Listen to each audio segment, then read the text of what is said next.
Oh, sorry. I was just reading a post, actually a story that a friend of mine shared with me. And I think it goes to the heart of these book banning stuff. Not because it's about African Americans banning, it's pretty important for everyone to know about. But if you indulge me, a 10-year-old in Delaware was visiting her local library with her mother.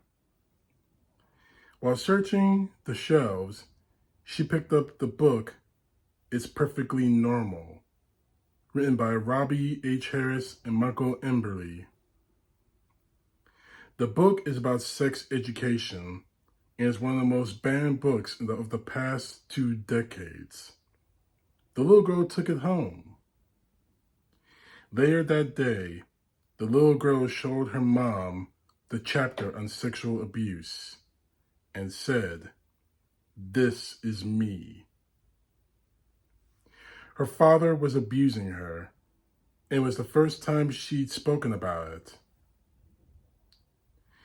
The father was convicted, and the judge said there were 2 heroes in this case. One was the child, and the other was the book. In an interview, the author, Robbie H. Harris, said, and I quote, "I have been called a pornographer, a child abuser, every name in the book, as the saying goes. Whenever I'm called one of these names, I think of that 10-year-old girl. I wish we never had to talk to kids about these aberrant behaviors. But we have to. So because they already know about them to some extent, and because kids have a right to accurate information that could keep them healthy and safe, they need to know how to get help to make any abusive behavior stop. When right-wing groups petition and protest to get sexual education books off the shelves of schools and public libraries, it stops the most vulnerable people from accessing the tools and language that can help them. It helps to shield and hide abusers. It communicates to children suffering from abuse that they are shameful and that it's not safe or polite to speak out about. Sex ed books don't groom kids and teens. They protect them. First things first, I want to thank both Robbie H. Harris and Michael Emberley for this. Now, speaking from personal experience, I've never had to deal with sexual assault or sexual abuse from my parents or my step-parents or my grandparents. I had the luxury of being raised up in a family that never did that to me. Others in this country, in fact, others in this world, don't have that kind of luck, for lack of a better word. Now, when it comes to banning books, I can almost, and I say this almost, understand why they're doing it. Maybe they're hateful, maybe they're racist. But when you ban books like this that could actually save lives, save children from going through that nightmare of child abuse, it becomes a problem. Now, I'm not sure if this story I read to you is true or not, but it actually might be.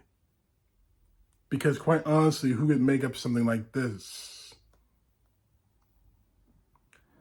Child sexual abuse does happen in more often ways than we want to believe. It's bad enough that people like the governor of Florida, Ron DeSantis, who wants to be president, wants to ban all kinds of books, whether it's Black history or LGBTQ, or even books like this, like the one I just told you about, for one reason or another, because they use that huge excuse, and I use that word excuse very strongly, that's damaging. No, it's not. Imagine yourself, you're that 10-year-old kid in the story I just read you.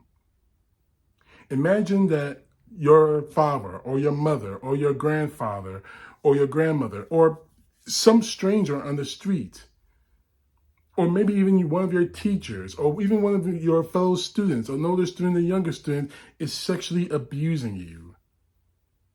Imagine if you want to talk to someone about this, but you don't know how to without feeling shamed or embarrassed. That is what this is about.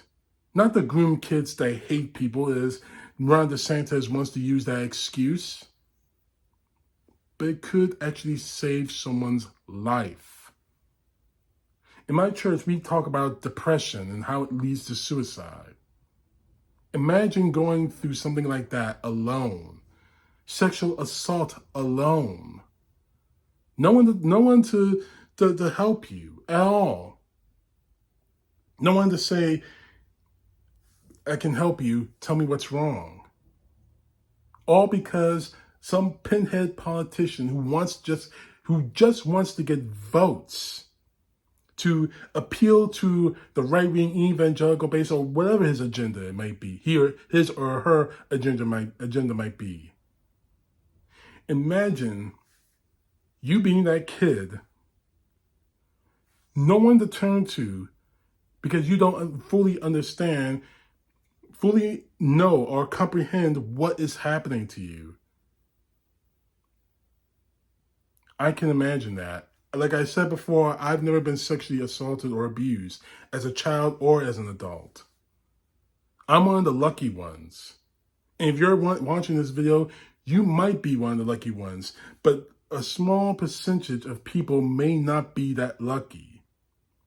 One conversation, and in this particular case, one book can save a person's life from being incredibly miserable the rest of it, or stopping short a tragedy. You want to ban sex education books, but you can't even tell us why. You want to ban books like this, but you can't even tell us why. Because we already know the reason why.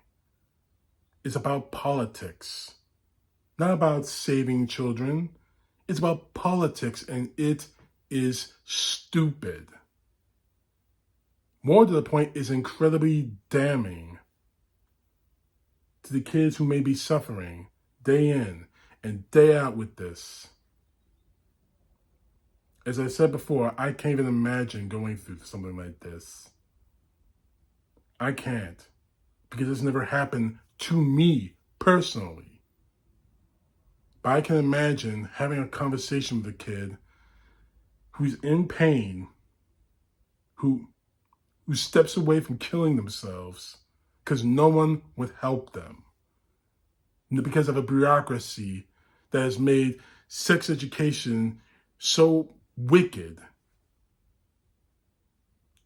I can't let that happen. And I won't let that happen.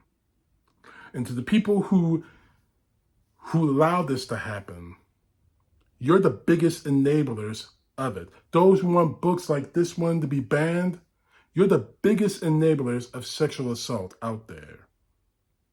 As this book, as the story I read to you says, you give cover to abusers, and that is wrong. And for us who still have a conscience, we're not going to stop talking about this particular subject because you're too cowardly to talk about it. CTP, know the truth. God bless. Peace to the left, justice to the right. If you or anyone else out there is a victim of sexual assault, and you feel like you're alone, trust me, you're not. Please call the number on the screen, and I'll have this number in the description in the video below for the National Sexual Assault Hotline. You're not alone.